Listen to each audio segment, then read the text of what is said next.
What would you do if your neighborhood enforcer turned out to be the villain in a life-or-death drama? Let me tell you about the night everything changed. It was one of those warm, quiet evenings in the upscale suburb of Cedar Grove Estates, a neighborhood where manicured lawns, spotless driveways, and strict rules were the norm. I had always prided myself on being part of such a refined community. However, nothing could have prepared me for the shocking chain of events that unfolded one evening that changed everything. My mom, Patricia Anderson, had always been the pillar of our family. Known for her strength, compassion, and a surprising knack for taking charge, she had served as the town's chief of police for over 2 decades. Although she'd retired from active duty a few years back, her reputation and unwavering dedication still commanded respect.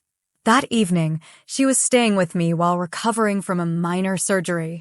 Despite her discomfort, she maintained a brave face and a warm smile for everyone who came by to check on her. But then, just as twilight was settling in, an uneasy feeling crept over us. Mom's breathing became shallow, her face turning pale as she clutched her chest. In that heart-stopping moment, I knew something was terribly wrong. I grabbed my phone and dialed 911 without a second thought, praying that help would arrive quickly. The dispatcher's calm assurance that an ambulance was on its way did little to ease the panic building in my chest. Almost immediately, as I flung open the front door to keep an eye on the situation, I spotted a familiar yet unwelcome figure striding purposefully down our street.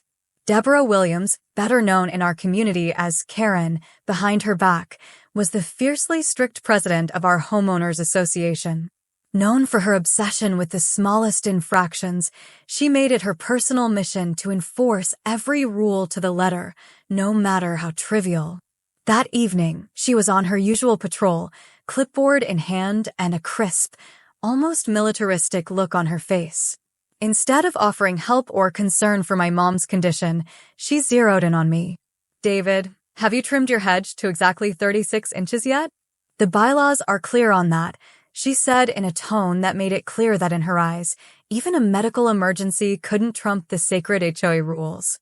I tried to explain, in between pounding heartbeats, "Deborah, Mom's in trouble. We don't have time for this, an ambulance is coming." But she barely even glanced in our direction. Instead, she insisted on her point and started marching toward the community gate, her steps synchronized with the blaring sound of sirens in the distance. I raced outside, desperate to ensure that nothing would stand between the ambulance and my mom's door. To my horror, I watched as Deborah positioned herself right at the gate. There she was, standing resolutely like a sentinel of the neighborhood's petty rules, arms crossed as if protecting some sacred tradition. The ambulance, lights flashing and sirens wailing, slowed as it neared the entrance. The paramedics inside exchanged confused glances.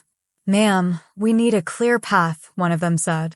But Deborah, undeterred by the urgency of the situation, launched into a lengthy lecture about community decorum and the importance of maintaining quiet after 6 p.m., despite it being much earlier in the evening. It wasn't until I realized the true gravity of the situation, my mom's condition worsening by the minute, that I knew I had to act fast. I called our friendly neighborhood gate security, Mark, with trembling fingers. "Mark, it's urgent. There's an ambulance coming for Mom, and Deborah's blocking the entrance." I pleaded. I could almost hear my heart pounding as I explained the absurdity of the situation. A simple neighborhood infraction was jeopardizing my mother's well-being. Mark assured me he'd handle it. Minutes later, I watched from a window as he approached Deborah with a firm, yet respectful request to let the ambulance through. But Deborah's stubbornness was as implacable as ever. It wasn't until I had the nerve to remind her, over a quick text message sent to Mark with a photo of my mom's police badge, that the tide began to turn. The realization hit her like a ton of bricks. She was blocking an ambulance for the chief of police. With Deborah's posture crumbling, the ambulance finally pulled into the gated entrance and rushed forward. I barely had a moment to catch my breath before I was ushered inside by the paramedics, who quickly attended to my mom.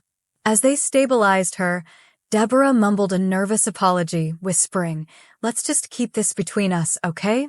But her apology was as thin as the paper on which the following lay: a $150 HOA fine, slapped on my door for improper use of emergency services. My mind reeled at the sheer audacity. How could someone so fixated on rules stoop so low, even after nearly endangering a life? I kept my thoughts to myself, knowing that the story wasn't over yet. That night, as my mom rested in the hospital under the watchful care of her colleagues, I sat awake with a mix of anger and disbelief. By the next morning, news of the incident had spread like wildfire in our community. It wasn't long before I received a call from Deputy Chief Rodriguez, a longtime friend of my mom, who informed me that she was not only furious about the delay, but was also determined to ensure that such a mishap never happened again. Armed with determination and the backing of the law, my mom contacted the city attorney, and soon an emergency HOA board meeting was called. The community clubhouse was packed with residents, all murmuring in disbelief over Deborah's actions. At the meeting, Deborah attempted to defend herself by proposing even stricter rules on calling 911, a suggestion that only fueled the crowd's outrage. Just as she began outlining her new protocol, two uniformed police officers and the city attorney, Karen Johnson, took seats at the back of the room. With a calm yet commanding tone, Karen pointed out that not only was Deborah's proposed policy illegal, but her actions in obstructing an ambulance were in direct violation of both city ordinance and state law. The meeting quickly devolved into a dramatic showdown. One of the board members, a retired judge known simply as Mr. Patterson, motioned to rescind Deborah's emergency policy and to hold an immediate vote of no confidence in her leadership. In a swift, nearly unanimous vote, Deborah was removed as HOA president. The humiliation didn't end there. Later that day, my mom learned that the community had imposed a staggering $3,000 fine on Deborah for obstructing emergency services, a penalty that would likely be accompanied by legal fees if she chose to fight back. In the aftermath, as calm returned to Cedar Grove Estates, I couldn't help but reflect on the lessons from that harrowing night. It wasn't just about a simple violation of rules, it was about how an obsession with petty regulations can cloud judgment and lead to life-threatening consequences. Deborah's relentless adherence to outdated HOA bylaws blinded her to the fundamental human need to help others in emergencies. More importantly, it was a reminder that true authority isn't about enforcing trivial rules. It's about protecting people, ensuring safety, and doing what's right, no matter how unpopular it might seem at the moment. My mom, despite her ordeal, managed to smile through her recovery. Rules should serve people, not the other way around, she said with a mix of wisdom and gentle humor that only someone who's seen it all can muster. And as for me, I learned that sometimes the biggest heroes are those who stand up against absurdity, even if it means facing down someone who thought she held all the power.